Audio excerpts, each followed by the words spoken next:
Good morning, everyone. Here we are on June the 17th, Sunday. Looking forward to meeting with everybody this morning. It's really going to be a super day today. Today is a monument day. Today is a day that will mark this day in the history of our church, without a doubt. Some personal monuments as well that will be going on today. And happy Father's Day to all the dads out there. I hope you have a great day and you get some time with your kids, and it'll be everything that you hope it would be in the way that you are honored. And I hope that you are honored. So as we continue to read through Solomon, there's a lot of stuff here to read from Solomon. You know, we've got some of the Psalms, some of the Proverbs, the Song of Songs, his history. There's a lot of stuff to be covered here. And what I was reading this morning reminded me that some people don't realize that most of what Jesus taught, it was not new. It was clarification of what we find in the Old Testament. It was a deeper thing that we find in the Old Testament, or was just a reminder of what we find in the Old Testament. It was an emphasis of God, a Father's heart. Father's heart's revealed all the way through, from cover to cover in the Bible. It's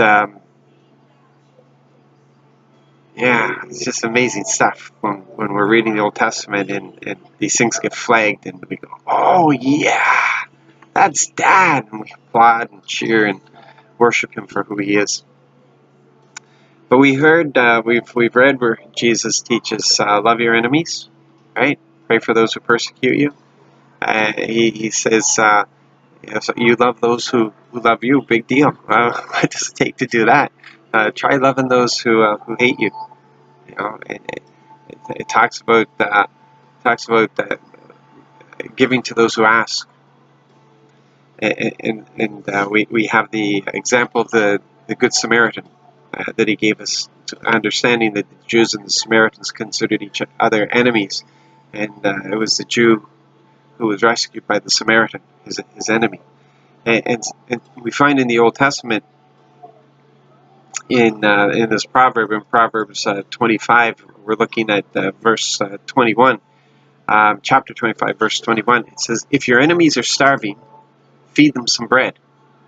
If they are thirsty, give them water.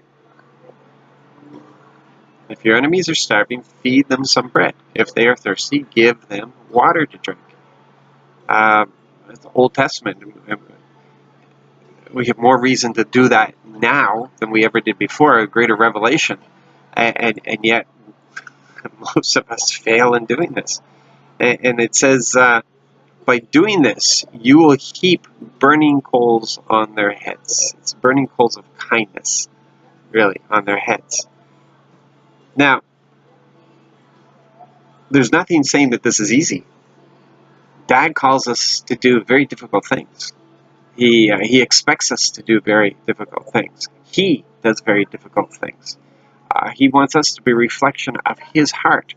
So these are not easy things to do. He's not saying that they would be easy, but they are right. They are the righteous thing to do. And have you noticed how he loves to reward the difficult things? Right? We see here, by doing this, you will heap burning coals on their heads, and the Lord will reward you. And all the way through the Old Testament, the New Testament, we see that God is a rewarder. Hebrews 11:6 tells us that. It talks about it takes faith to please God. We have to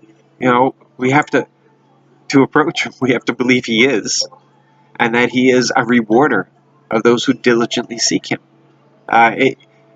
There's so many people who don't receive because of that very basic thing.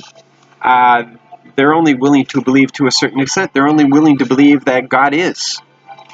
They're not willing to go beyond that and understand that he is the great rewarder. There's a lot of noise in the background today, and I'm sorry about that. I don't know why there's so much noise going on, but so here we have this. It's just, get back on track here for a second.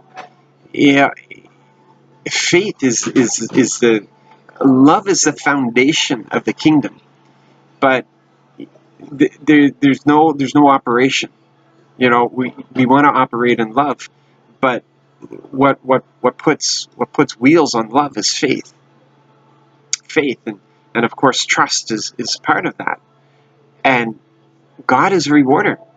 He is a rewarder. He is a rewarder, especially of those who are willing to do the hard stuff, the difficult stuff. He is a rewarder of those who are willing to do the difficult stuff.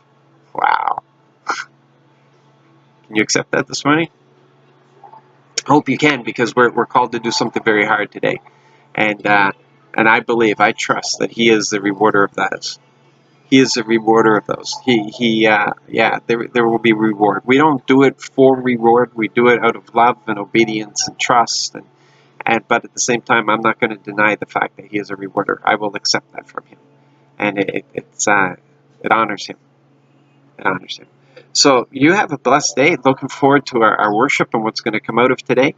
And for those you dads from different places, you really enjoy this day and the rewards that God has given to you for the diligent and hard work of loving those around you. So God bless.